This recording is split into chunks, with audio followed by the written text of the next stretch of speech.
timing. I'm 4 minutes delayed, but all good. I can see that everyone's ready.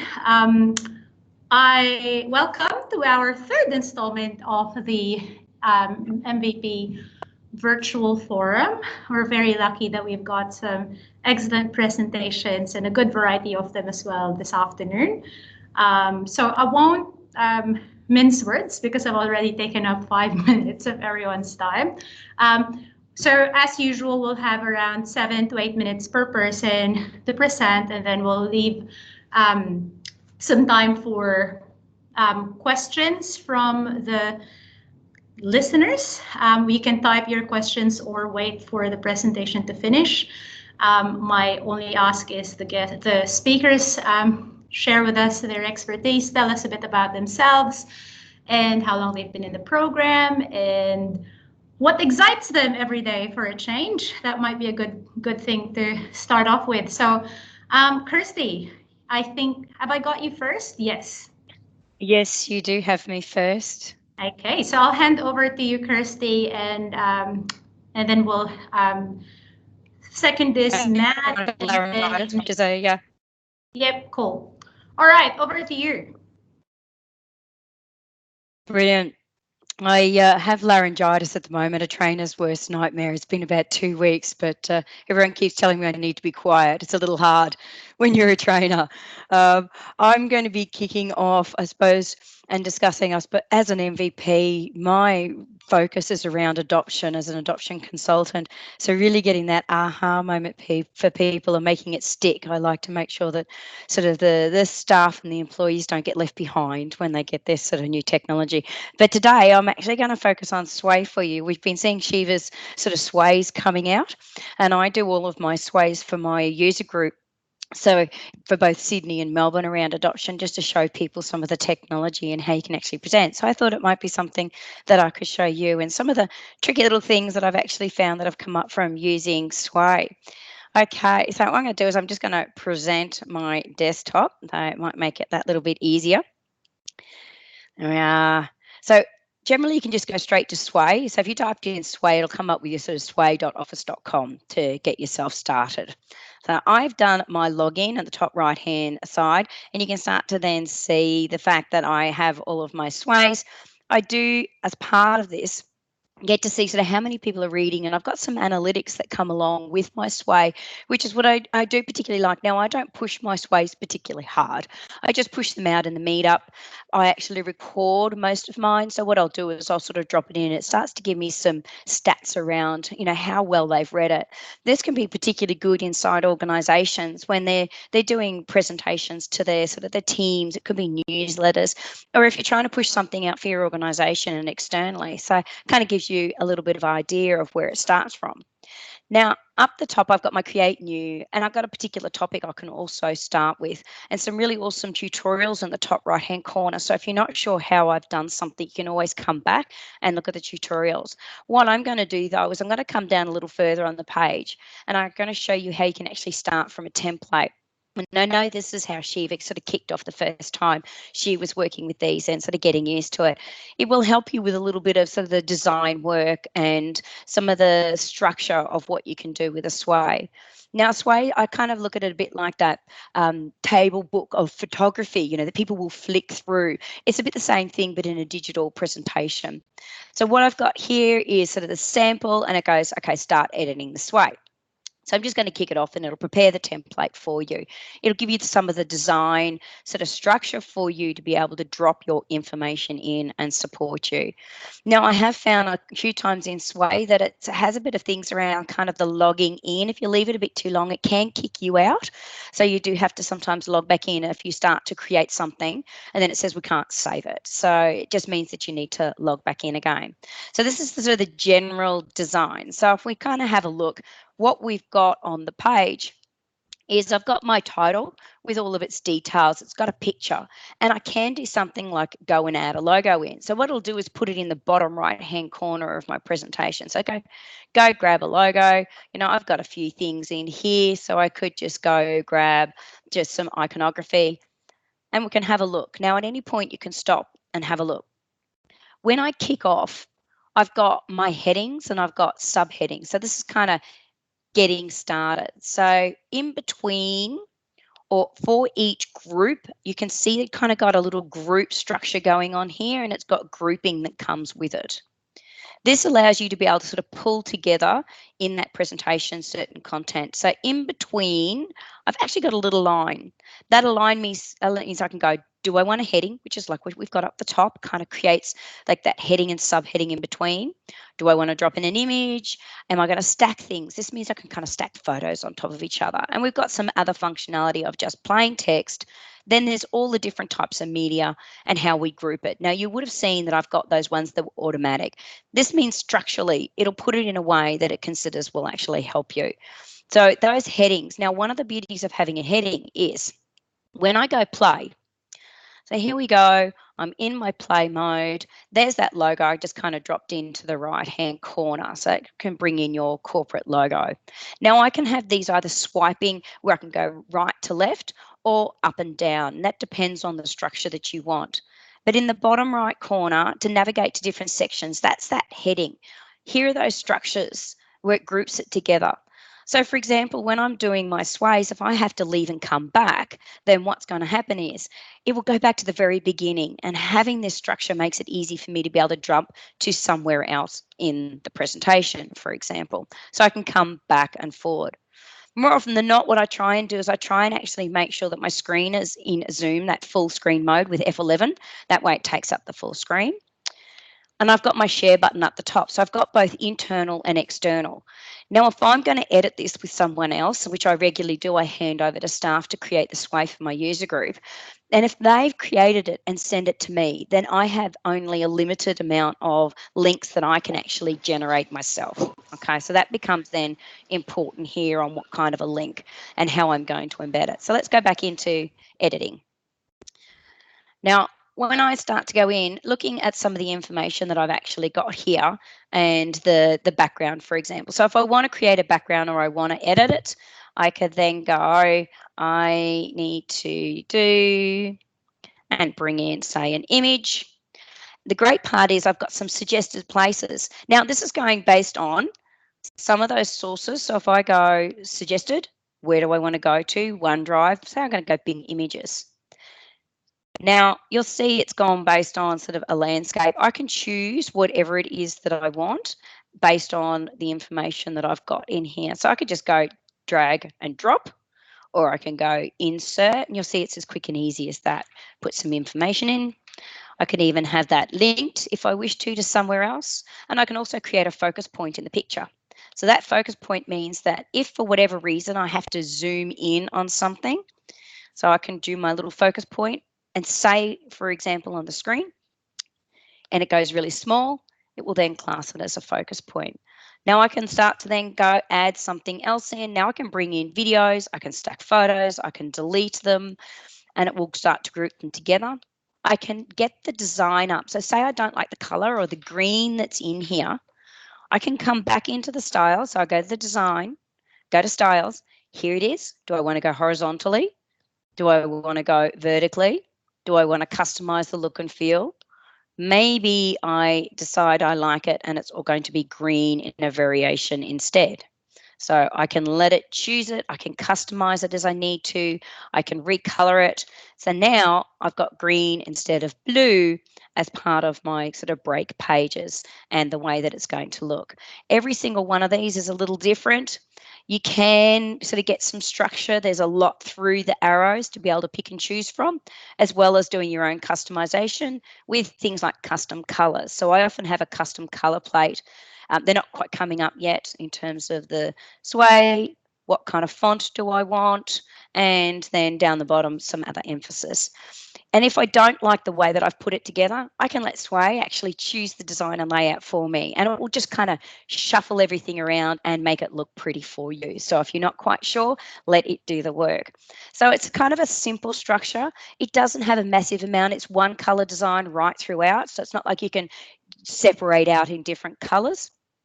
But it does give you a really good way to do some professional presentations to be able to support you moving forward in the design. So that's just a really kind of quick high level on how to actually use it. And I will open it up now if you have anything that you'd like to ask me. Thank you, Kirsty. That was fantastic. Do we have any questions?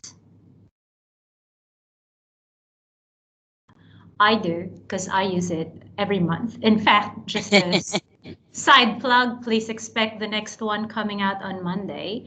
I find that one of the limitations of Sway is the font sizes. Like, you can't really adjust the size. And what, like, I realized that I do use slightly smaller fonts than what most people would probably prefer, but rightly or wrongly, I tend to err on the design than the function.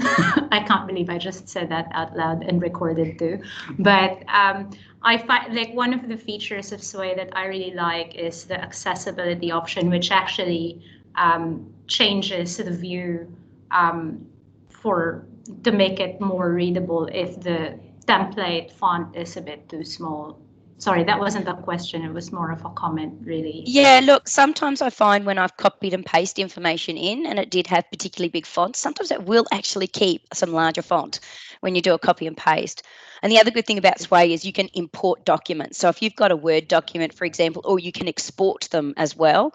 So, you can go in and actually make some adjustments that can actually help and support you to be able to ensure that you can have this for later and give someone a PDF, for example. And so that's sort of over on the top right hand corner. And often I just duplicate a Sway too.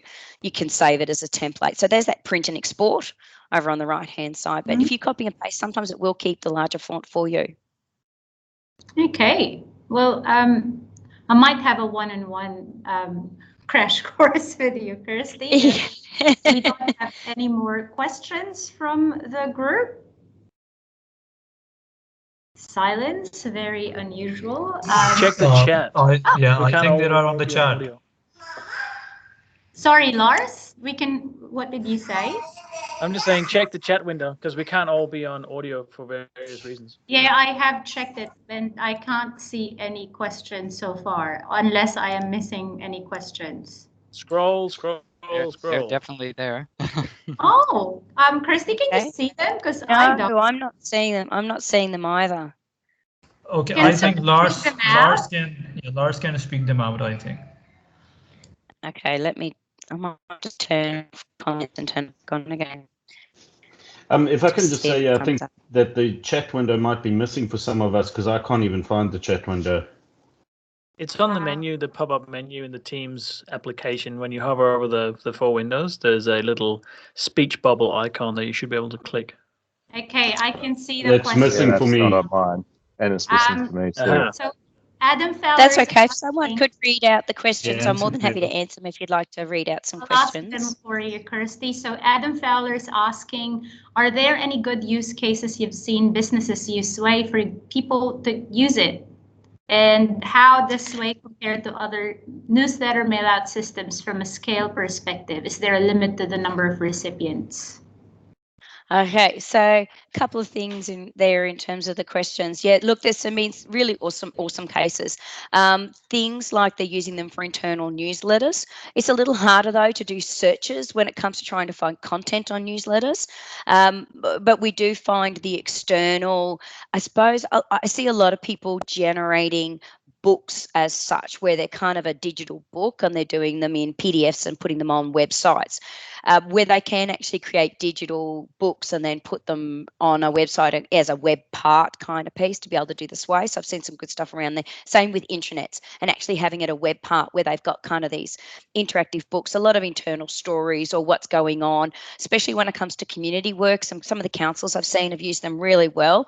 So you get a sort of a digital book of what they've done in building on a particular site, or parks, for example, where they're going, and this is what we did to the children's playground. So there's always some really great questions there.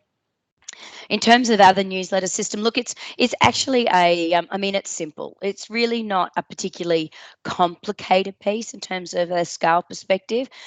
There isn't a limit in terms of the recipients, so as many as you like can actually see it, and it's up to you whether you want to have it for internal or external use, because it just comes down to the type of link that you actually push it out.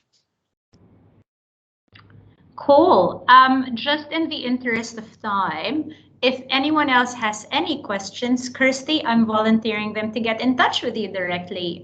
Yeah, absolutely, anytime. Typing your email address here, or hate to say it, but Teams is another good way to contact Kirsty. So, and also through our MVP ANZ channel. So, Teams general page, you can contact her there if you want to learn more about Sway, or if there's a critical mass of people who actually want to have a deeper dive, I'm happy to organize that, because I use Sway quite often and would love to be able to figure out how to use it better.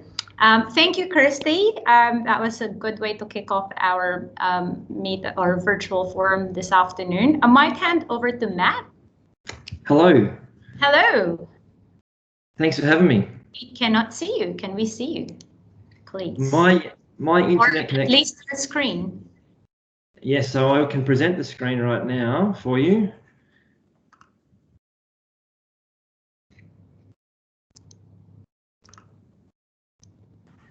So hopefully you can see my screen. I'm going to turn off video because my internet connection is decidedly questionable for the short term. And we can see your screen perfectly, Matt. Awesome. All good. Fantastic. Well, again, thanks for having me. I've looked at the participants on the list here, and I feel decidedly overwhelmed by the quality of tech talent in the room. So thanks for giving me a couple of minutes to talk to you. I spend most of my time talking to our information workers about how they interact with technology. I just want to spend 5 minutes with you showing what we've found, and I would be more than happy to receive your feedback as to whether you agree with the findings that I'm seeing from the people that we're speaking to on a daily basis. But just to cover my background, I've been an MVP for about 3 years now, specializing in Microsoft OneNote. My background though is actually in construction. I'm actually a qualified builder, and I've also been involved in community sport as a sports administrator for over 20 years now. So it's some of that experience which I want to bring to you today to talk about personal digital transformation and what it means for our broader tech adoption. So, one of the puzzling things I find in conversations I'm having, particularly around adoption of technology today, is this question here.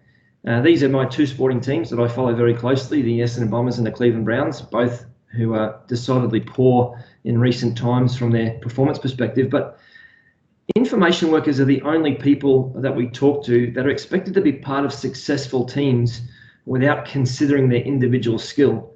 In any other team situation, this doesn't happen. You've got to have skilled individuals before you can put a team together. And when you do get that team together, there's a framework, a communication language, a system of operation, the establishment of common goals, all this governance that goes around that teamwork that's critical to successful outcomes. So it's more than just a skilled individual, it's the piecing together of a whole puzzle. But you certainly can't achieve success without skilled individuals. And when we look at what information workers are facing right now, we have what I think are some pretty disturbing trends that we need to address. Essentially, about 1/3 of our information workforce will readily admit that technology is not for them. So 30% as a minimum of our information workforce are prepared to say, you know what, using a computer, using Teams, using email, these are not things that I enjoy doing. They're not things I think I'm good at, and I really struggle with that. And this is really the root of some of the studies we're starting to see come out now. So back in 2017, a study was released that suggested that around about 23% of our information workers admit to feeling burnout almost all of the time. 44% say that they feel burnout at least sometimes. Apologies for the quality of my ink there. And that's leading, we're seeing increasing studies and papers coming out talking about the burnout of our information workforce. Many of them are trying to juggle at least 8 different communication channels, some of them more than 10, trying to stay on top of all different sorts of notifications and expectations. And we're really failing at managing this information overload. And we're also in a situation where we're driving deep thinking out of their day-to-day work lives. And the consequences for their physical and mental health are really significant. But we can summarize, from what I see, we can summarize the 2 key challenges that these people are facing into 2 major categories. And I think that the 2 biggest challenges that information workers are facing, The first one is duplication of effort. So it will be that personal or in groups. And the second one, equally important, is distraction. So there's enough information out there now to understand that multitasking is a myth. None of us can effectively multitask. And so this idea that we have to be alert in case we get a notification, and the behaviour of chasing notifications, as well as being forced to shift mediums and contexts, these are the challenges that we hope to address when we talk to information workers. And I do think there's a very simple solution. When I say simple, I think it goes behind or underneath the tech layers that we talk about, because every single one of us possesses access to an amazing digital, or it's actually not digital, an amazing visual computer that we could tap into if we just learnt to replace our pen and paper interactions with a digital pen. And for what we do and for what we've experienced and what we've been trying to do, and I've been involved in this for the last 12 years, is take the very first duplication of effort workload that all of our information workers face, and that's writing things on paper and trying to do something with them later. Transitioning that into a digital world, so giving people devices with a digital pen, helping them understand the context that they could use pens in, introducing really powerful tools like Microsoft OneNote to them, and also, in addition to that, giving them a base set of skills in organising their operating system, how to find things, and how to turn off distraction and minimise distraction at work. What we've found is that when we train groups of information workers in these skills, transforming pen and paper to digital pen and paper, minimising distraction and getting organised, that we're then able to get really fast adoption at group collaboration tasks, be that the implementation of Microsoft Teams, maybe something as simple as learning to share Microsoft OneNote notebooks, understanding where their files are stored. All these additional collaboration tasks seem to stick more readily when we give people a base computing skill. That's the summation of what we do and the information we find. And even I've been fortunate enough to sit through some sessions with Microsoft people internally where we're teaching them the same things that we teach their information workers and their customers. And I get this same feedback all the time, that people are drowning under the amount of information they're expected to be across at any given time. Personally, I went on this journey in 2003 as a construction manager. I got a tablet PC for the first time with a digital pen, and learning to replace my paper-based diary with Microsoft OneNote took more than 20 hours a week out of my workflow. So it's that experience that we bring to our information workers, and that's what drives us passionately about fixing what I think is a tipping point that we're facing for information workers right now. We expect too much of them, and we haven't given them the skills to properly deal with what they've already got. And so there's a summation for you of what I do and the thinking behind what we do. If you have any questions, I'd love to hear from you. If you've got any challenges to what I'm saying, please speak up. Thank you, Matt. I am not seeing questions, but I have a suspicion for some reason that my Teams is lagging behind in terms of flow of questions. Or does anyone have questions for Matt? I have a question, Matt. Hi, this is Stefano. In your meeting customers, do you recommend any specific technology to address these gaps that you just mentioned, or you just purely go on a technology agnostic approach at this stage? So thanks for the question, a great question. My personal view is that a digital pen enabled device is really important. I really don't care about the brand of it. Having said that, it has to run the Windows ecosystem, so it's got to be a Windows device if I want to achieve maximum productivity for the end user.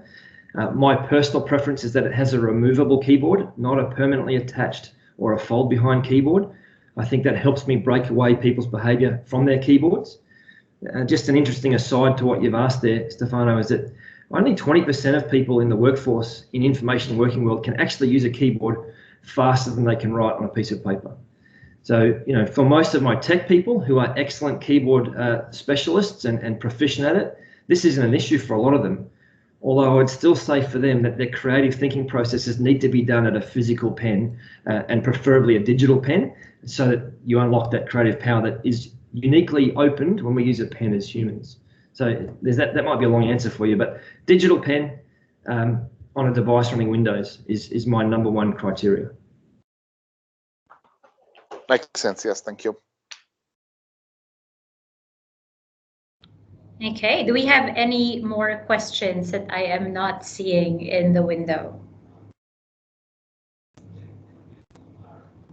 No? No, Shiva, I'm not seeing anything in there. Okay. Well, Matt, thank you so much. Those are good insights that you've shared with us and food for thought, I think, for everyone listening into the call today. Again, if you have any further follow-up questions for Matt, you can get in touch with him through Teams. Thank you very much. Fantastic. Thank you. Bryn, you're up next from Christchurch. And Bryn's going to take us through his journey. I forget how many years you've been doing this now, Bryn, but I'll leave you to tell us more about the wonderful things you're doing in Christchurch. Over to you. Okay. Can people see my slide deck? Yes. Okay, is it full screen? Yes. Okay. Okay, I've been an MVP for 5 years. I have been in the industry since the late 80s, so it's been a while. My initial introduction to presenting was when I was working for Microsoft in MCS, and at that stage they were running TechEd in the AOTS Centre in Auckland, and I got handed a deck because I didn't have much utilisation and was told to present about ASP.NET on this stage, except I didn't have the flamingos, which I would have quite liked. My MVP is in Windows Dev, but I make my living doing Azure Dev and FinTech, but I spend a lot of time teaching kids how to code, and I thought I'd talk about this in my preso. Normally when I do a preso, I've got a document presenter, and in this case it was at Ignite, and I had 14 devices, and you choreograph them on and off the stage and combine it with slides and so forth. And sometimes I feel a lot of envy for the people who turn up with just a PowerPoint deck and a video, and they don't have all of these issues. The red clips in the middle of the bottom of the screen was an EMG device for detecting muscle activity. I found in this presentation about halfway through that I was allergic to the glue on the cheap Chinese EMG pads that I bought, and I came out in these huge wheels about the size of the end of a jam jar on my arm part the way through the presentation, so it didn't end well. I started with a co-worker running a code club in this facility. It's in Aranui in Christchurch. It's in Portsmouth Street, which is next door to the worst street in Christchurch, Hampshire Street. The doctor loaned us the facility, the room, and the front half of it was kitted out to be a kitchen, a catering kitchen. And there were a group of kids learning how to cook meals, and in the back half of the building was a group of kids learning how to code. And we said, oh, do you want pizzas? And the kids went, no, we'd love a home-cooked meal. So the kids at the front would cook the meal, and then the kids at the back would teach the kids at the front how to code. We were using some pre-baked content, which came from Code Club UK, and we were at that stage Code Club New Zealand. So it was going pretty well, but some of the kids didn't really get into it. I had some gear sitting around home because I actually have a background in industrial process control. I started my career in pathology labs and doing managing systems in factories, running check wires and controlling spring scraggers, and I can black start a hydroelectric power station, so come the zombie apocalypse I'd be a useful person to know. So I took some gear along, and this project changed it all. Zion, one of the kids we were teaching, built a phone. It's a 2.5G cellular modem, some batteries and 2 buttons. One button was send mum a text saying, hi mum, and the other one was calling his mum. And he was so pleased when he could press a button and ring up his mum. I think the novelty wore off for his mum after the second call, but this for him was a turning point. He figured out he could do this stuff. And I learned a lot. I went around the corner to the dairy to get a top-up card, and it was sort of freaked me out because I walked into the dairy and there was baseball bats. All the staff had baseball bats, and I walked in, bought a $25 top up, walked out, and they were looking at me, and I felt right out of place. So we figured this was a good idea, teaching some hardware stuff. So we got some sponsors. We got some big sponsors. Microsoft gave us some money. Seed Studio, the company who provides these boxes, gave us some money. Wynyard, who I was working for at that stage doing anti-money laundering and counter-financing of terrorism software, donated us some money. And I tweeted this picture after the gear arrived. And then I looked at it and I thought, it looks more like an AFP drug seizure than a student toolkit. So I assembled these into boxes, we built some pre-baked content, and we started rolling it out. There were even some little sponsors. So this was a project that I was playing around with. I took an extension lead and slit the insulation. I pulled out the phase wire, and that blue thing is a power consumption clamp. And I walked down to a company just down the road from Wynyard called TARDIS, who do industrial cabling, and said, I've got this, I'd like to use it in a classroom. And they said, mate, you can't do this. Come back in a fortnight. So they got their apprentice to build me some nice boxes, and they were nice, no holes big enough that you could get a finger in, and everything had been tested and checked. And one of the first projects for this was a girl who was sick of her parents nagging her about how much time she spent drying her hair. So she worked out that at the Meridian day rate, it cost approximately 7 cents for her to dry her hair. So really her parents should stop nagging her. One of the things we found was important was getting the parents along at the end to show why their kids had come, because quite often kids were doing it as an elective rather than a part of a school thing. Then we had a bit of a problem. One of the classrooms that I had all the gear stashed in caught fire. 7 black laptops stacked on top of each other look like a giant licorice all sort when they melt together. That's one of the thing on the right is a power switch where you plug in devices. It hangs above a table. We had all of these Sistema boxes of sensors. They were all stuff. Basically, it was put a skip next to the classroom and shovel everything in. I kept on running some classes, but I'd noticed after the fire, I'd noticed that the number of girls in the class dropped off a lot quicker than the boys. And then I stumbled across this really interesting podcast, which was a discussion about when women stopped coding. Originally, women were dominant in the computing business. And there's a really good book about the rise and fall of the British computer industry, which discusses the gendered roles in computing and how that negatively impacted on industry competitiveness. And it always struck me that if you're going to effectively disenfranchise 50% of your IQ, your available IQ, it's a bit of a dumb idea.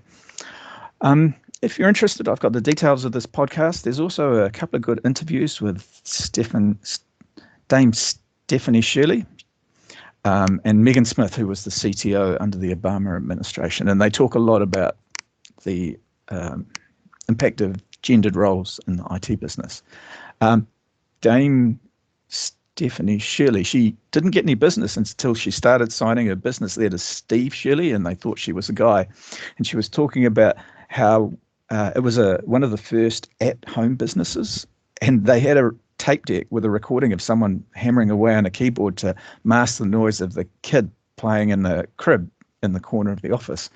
They did some really interesting stuff like the software for managing the J Lions catering network deliveries, and even software for Concord. So they were doing some very, very cool stuff. I figured, well, how young can we start kids doing some coding? And this is, in New Zealand, it's final year of primary school. She sat down and we got it to the point where she could flash an LED on a device every time her heart beat, and she was so pleased.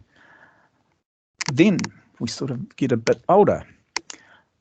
I went to a school and we were talking about image recognition. So this girl trained a image recognizer. She was mad keen on horses.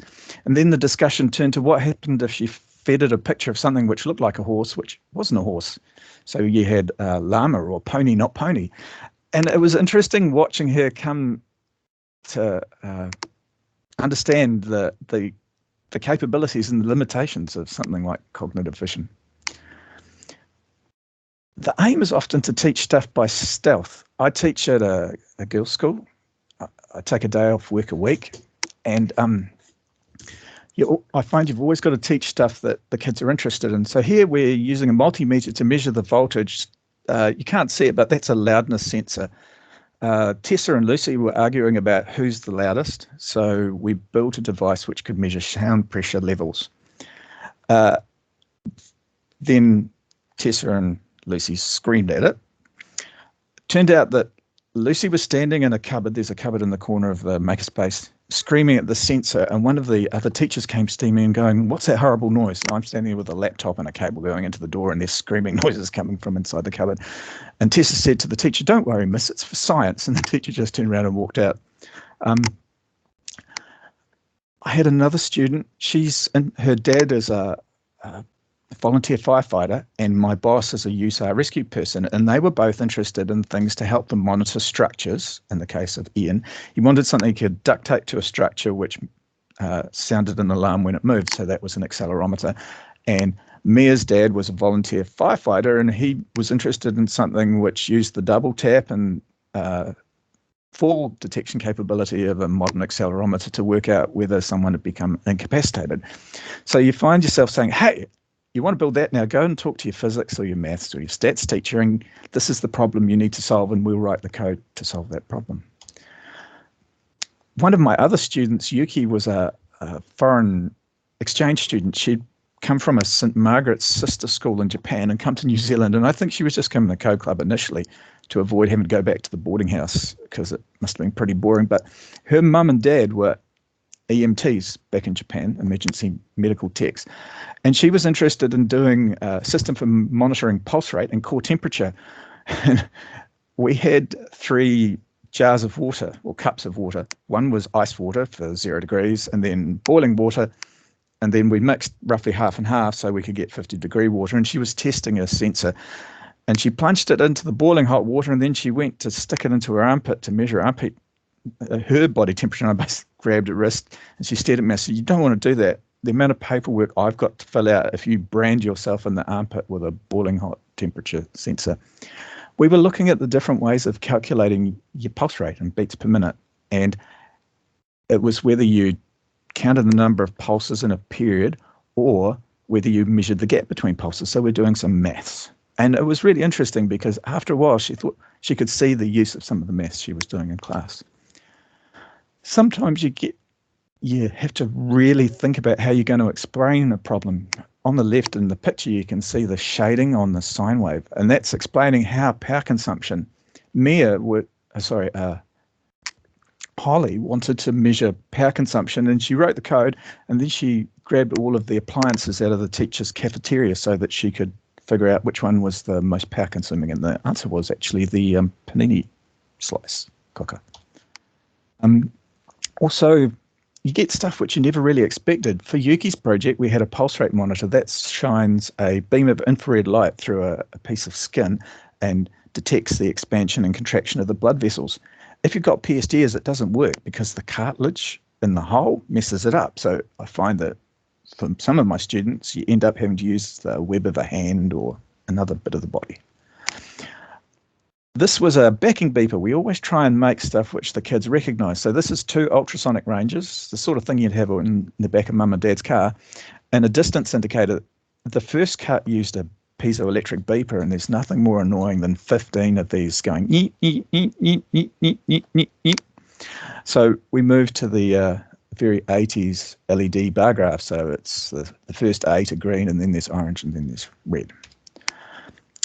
Mia. She got right into this. She got right into the whole makerspace thing. She wanted to monitor the lake next to her family farm. She was aboard Lake Benmore in the central South Island. So I said, "Oh, you need to go and get a 20 centimetre length of pipe." But she wrote it down and got the decimal place right. She said she got some really weird looks on the bus carrying a 2 metre long length of pipe. So this is the actual project. It sits in a lake attached to a waratah. This is a school pool in the middle of winter. There are temperature at 3 depths, surface 1 meter down, 2 meters down. Floating inside the tube is a turbidity sensor, which is a repurposed Westinghouse dishwasher turbidity sensor from an industrial dishwasher. And it's got an ultrasonic ranger in the top, which measures the distance down to the top of the float to get the depth. Then that box on the edge of the swimming pool sends the data to a base station, and it's uploaded to the cloud and displayed. So that was her excellence project for tech that year. When we were testing this out, a couple of her classmates were joking about, we could give her a push and then put her on Instagram. And I'm thinking, I'm so pleased there was no social media when I was a kid. Another student of mine, she built this. It's an MP3 player. There are basically 5 buttons, a 16:2 LCD, and a micro SD card of U2 songs. It's interesting watching someone build something with such a limited UI. This student actually, she's gone back, she went to university and she's done a double in computer engineering and computer science. Her original plan was to monitor, she was a keen yachtswoman, she was interested in monitoring a yacht, but she finally settled on this. And she came back and she said, look, it was great. It's all about having the confidence to play with the tech so that when you get there, you can just wade in and do it. And she also said it was good that I didn't always give them the answers, made them work for them. Holly. Bryn, sorry to interrupt. Just in the interest of time, because we've got one more presenter before we wrap up. I might just give you 2 more minutes, if that's all right. Tops. Yep, that's cool. Holly was interested in horses. She built a thing for monitoring the acceleration and the X, Y, and Z of the horse and its pulse. But then one day she turned up in a brace. She'd been testing it and she'd fallen off and landed awkwardly. And they had to call an ambulance because when she tried to get up, her legs wouldn't work anymore. She'd pinched a nerve in her back. But it's quite expensive to run a pony. So she wanted to maximize and make sure that the training was most effective. Kids got into the little gardens. They were given away by New World, monitoring the moisture levels, uploading it to the cloud, and then maximizing the growth of the plants by keeping the moisture levels just right. Some classrooms, one school I teach at is quite old school with classrooms, and they get a bit stuffy. The other one's MLEs, but they've got 3D printers and CNC milling machines. So the kids are interested in monitoring dust levels, PM1, PM 2.5 and PM 10, and then the sensor on the right gives you temperature, humidity, and CO2 levels. Ag students building stuff. This is 3 moisture probes, temperature and humidity probe, plus a solar-powered device. It's good getting kids from other courses in so they see they can do computing and go from there. And it all relies on a Raspberry Pi with a simple LoRa card. All up, that's about $100 worth of gear, and you can hitch 60 or 70 sensors to it. I have a good boss. We had Bring a Kid to Work Day, and this is one of my other co-workers' daughters learning how to pick locks. I'm not certain how well that's going to end because her daughter was a very proficient lock picker. One last slide, something to make you smile. This was a younger student's design for their rocket. You'll notice the last thing was lots of duct tape. This particular student ended up in a robot competition. Turns out that their robot broke. They said to one of the supervisors from the local University of Canterbury, "Oh, don't worry, we'll get some duct tape. Duct tape fixes everything." And there was a quiet snort from the engineering lecturer. And then the person in question said, "Except stupid, but you can muffle it." So I think I might have said that. There you go. I teach kids how to code. I take a day off week of work. Any questions? Might just take one question for Bryn, and just because we got to give Stefano a bit of time to present his session. Does anyone have any questions?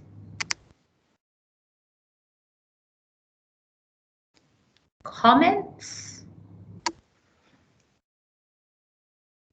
No one? There you go. Okay. Well, thank you, Bryn. That was really interesting seeing the range of things that you've inspired your students to work on. And if anyone wants to see more of what you've done, where can they find some of these? Do you have a link to your website where you publish all of your little stories? Yep. There's my website, which... if you could just type that in the window, that would be terrific.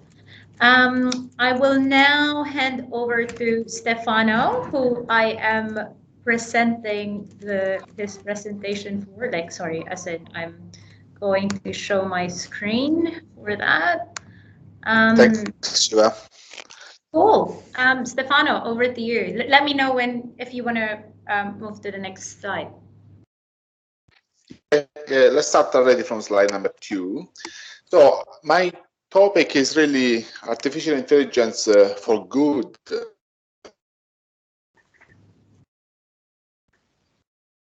Is to solve humanitarian issues. So we want really to a world that is more sustainable, more accessible.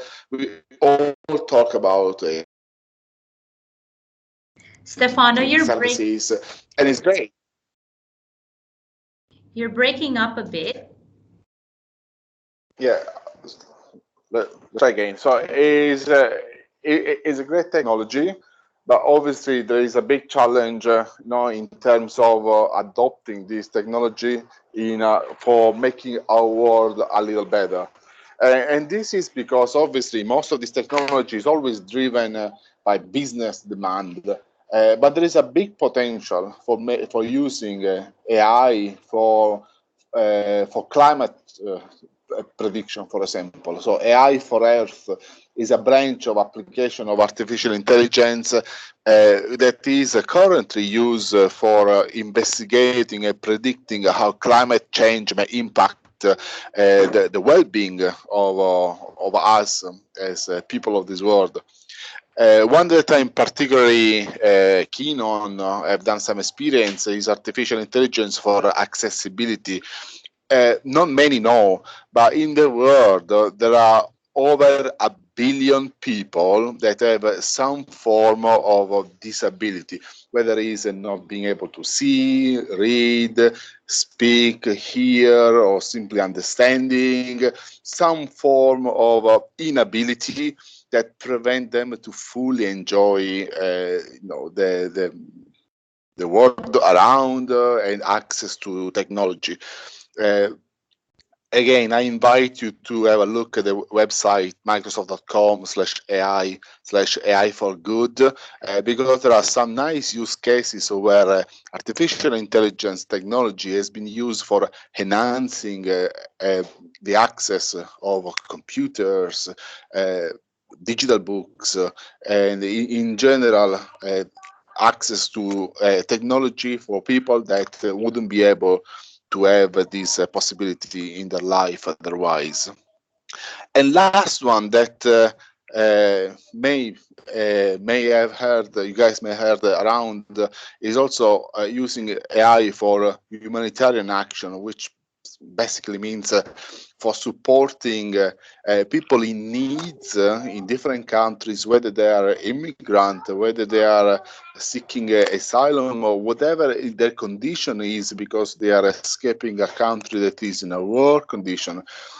But making the use of AI for enabling these people to access some basic resources, even being able to speak to someone. So using AI for translation, for example.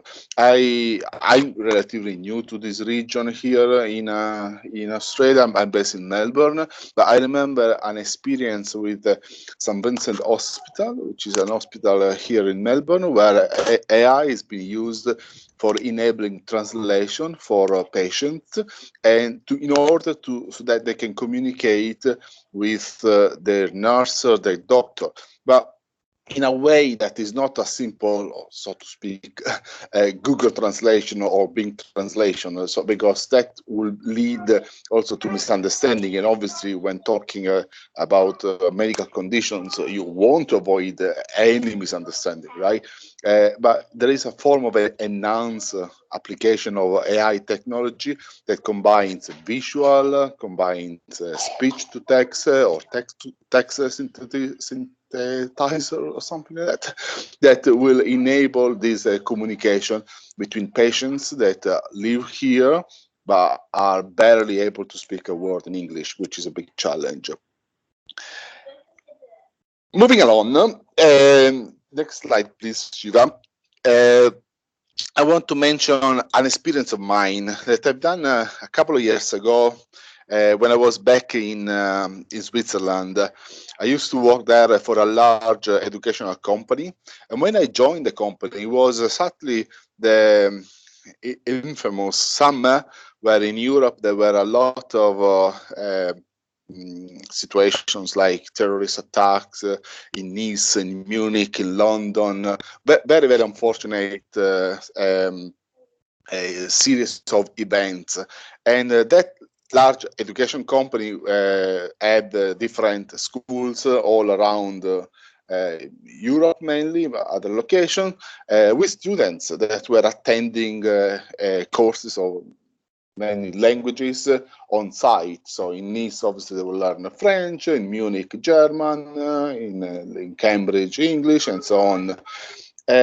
So we start building a sort of an emergency response dashboard to monitor the presence of students that were potentially affected by situations, events that occur around the school.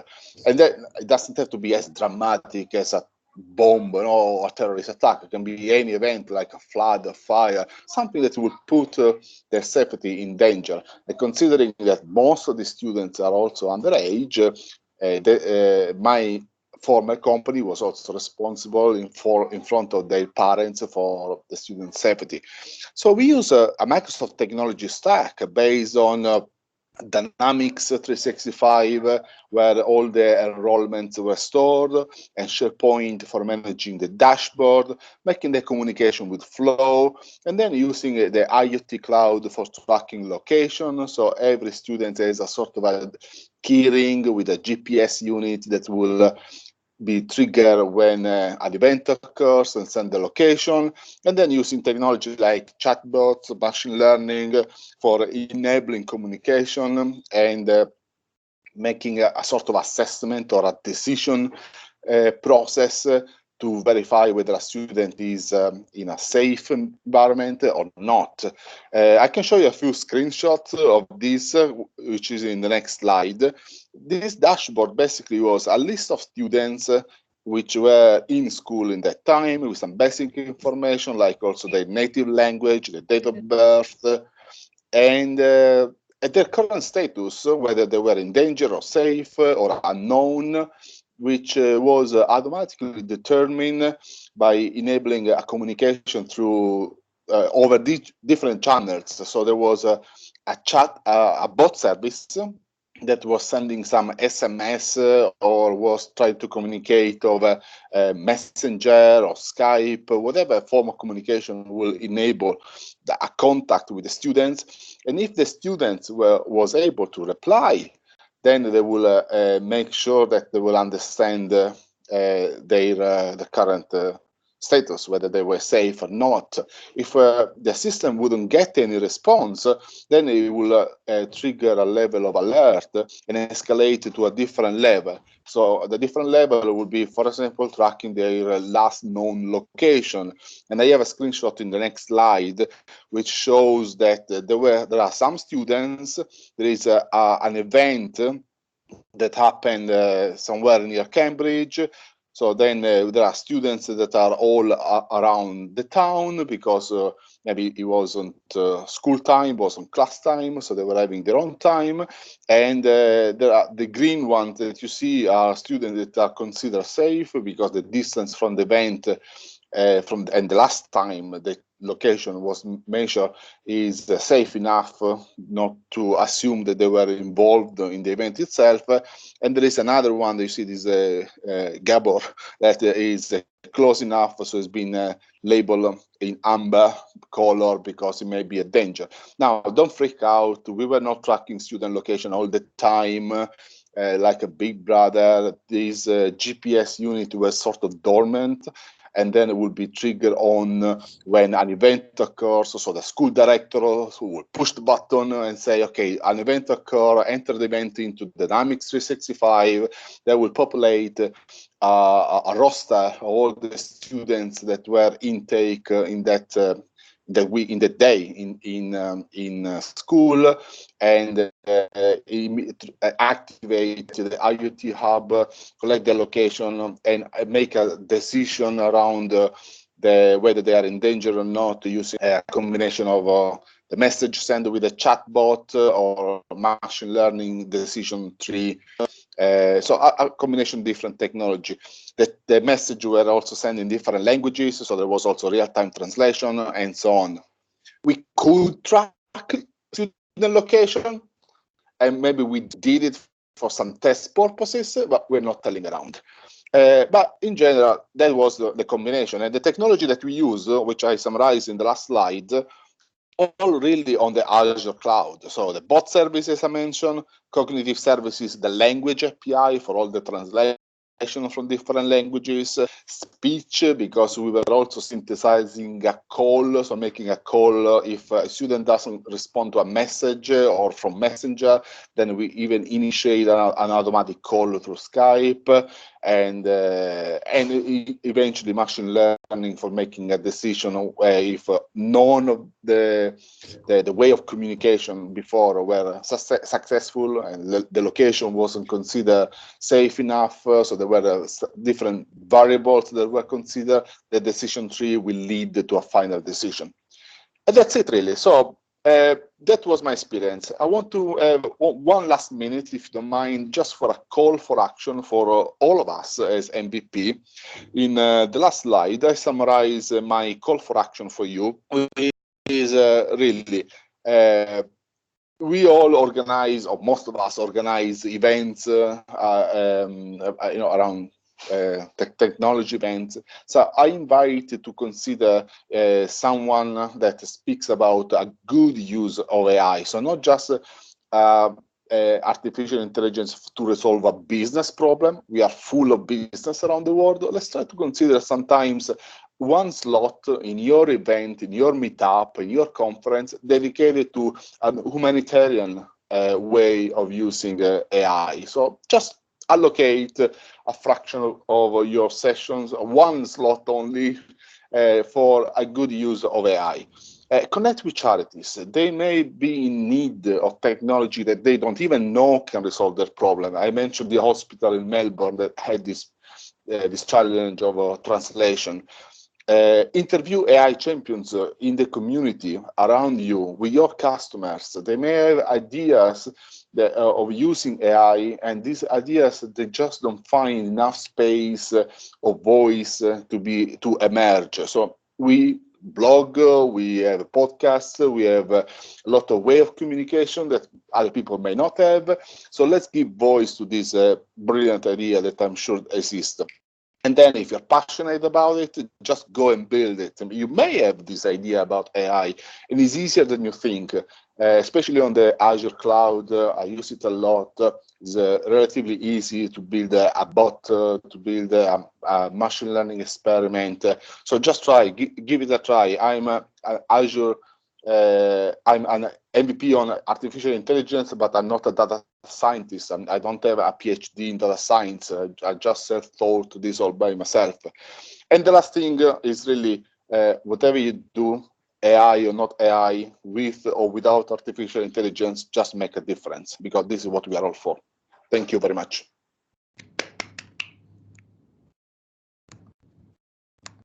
Ooh. Thank you so much, Stefano. That was a really good way to wrap up our afternoon. I know we're a bit over time now, but just going to have a quick, my one question is, the data that you had shared in that slide, is that real data or? Test data, no, it is test data. Yes, these are the name of my artificially modified names of my former colleagues in the company. They're not real numbers, so that's okay. If so we can share that. But thanks for asking. Thanks for asking. Yes, that's true. Do we have any other questions for Stefano? Okay, this is unusual that everyone's quiet. I'm not sure what is, but thank you so much for making time this afternoon. I realize that we went a bit over time, but if you have any questions, Stefano is, you can always contact him through our MVP Teams team. I'm sure that's a lot of information over the last hour, and probably people have reached Friday afternoon and can't think of interesting questions, but rest assured that if we have some ideas around making a difference, you know, we'd love to hear it, and I hope to bring everyone together towards that cause. And on that note, thank you so much again. On Monday, please keep an eye out for our monthly sway. And hopefully the theme for our next sway is in managing our community. So very diverse content around virtual and in-person communities from a good range of people as well. Our next call is scheduled on October the 25th, again at 2 p.m. AEST. Just bear in mind that I think week after next, we are moving towards daylight savings here in Australia. So just keep that in mind, but we'll stick to 2 p.m. Australian Eastern Time. Thank you and have a good afternoon. Thanks, Bye. all. Thanks, everybody. Thanks, Sheila. Thank you, everyone. Bye-bye. Bye. Bye. Thank you.